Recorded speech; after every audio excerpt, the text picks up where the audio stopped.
Hey everybody, it's Jay from J Eagle Audio, and I'm here today to walk you through changing the high driver on an Alto TS312 or a 315 or a 310, and it's actually surprisingly simple. So first, we're going to talk about the high driver. This is what it is. People call it the tweeter, and sometimes they call it the compression driver.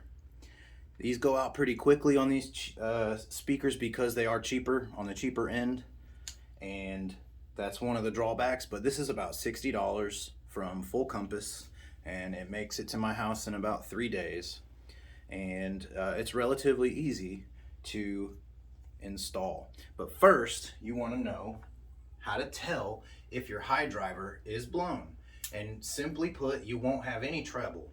You only hear frequencies like this coming into your speakers. You won't hear any of the sibilance or t. It just simply won't exist, and it'll sound like there's a blanket over your speaker. So when that happens, we get a new high driver and we install it as such.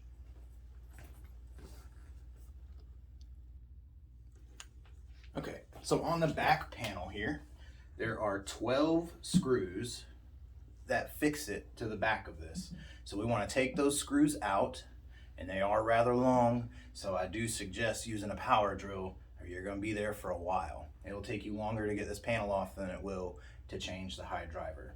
Now also, it's very important that there's no power. And we all know this, but better safe than sorry. Nothing plugged up, right? And just to be safe, I turn all my potentiometers to 0, and I gently set it down because this cable right here is a little bit tight. Now this connects to the woofer down here, right? So we set this down gently.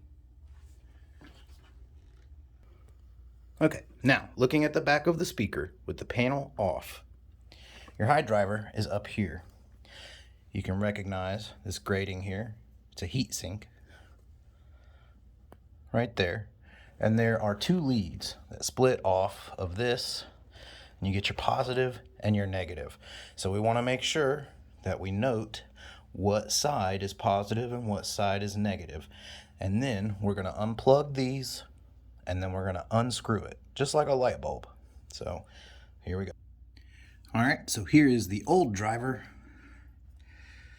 The leads that were right here were very difficult to get off. So you have to squeeze, and you gotta wiggle, and you gotta pull all at the same time. This was also pretty difficult to unscrew. So you wanna reach in and get the best leverage point you can with your dominant hand, and I had to twist like this to get it out. So if you're having trouble, no, you're not doing it wrong. You just gotta do it with a little more oomph. Okay, the new driver is in. The terminals have been plugged up. They are 2 different sizes. So the grounding terminal, the black one, is pretty easy to identify. It's the smaller terminal. And then the red is the slightly larger terminal. That's your positive. Now I will say this should be difficult to take off. So if you install it and then you go like this, and it comes out, it's not properly fastened in there. It's pretty easy to get the terminal get caught between the terminal and the plastic sleeve that covers it instead of inside the actual terminal. So make sure you actually get it on the terminal and that it doesn't just slide right off, right? It should be snug. All right, we're gonna put everything back on and we're gonna give it a test.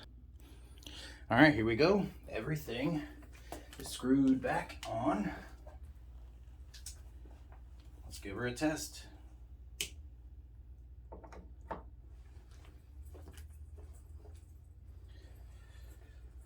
All right, so we'll give it some volume. Check 1.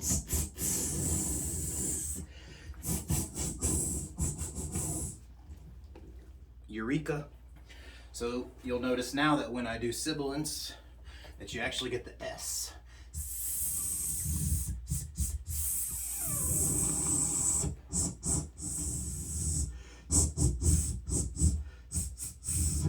Check 1, check 2.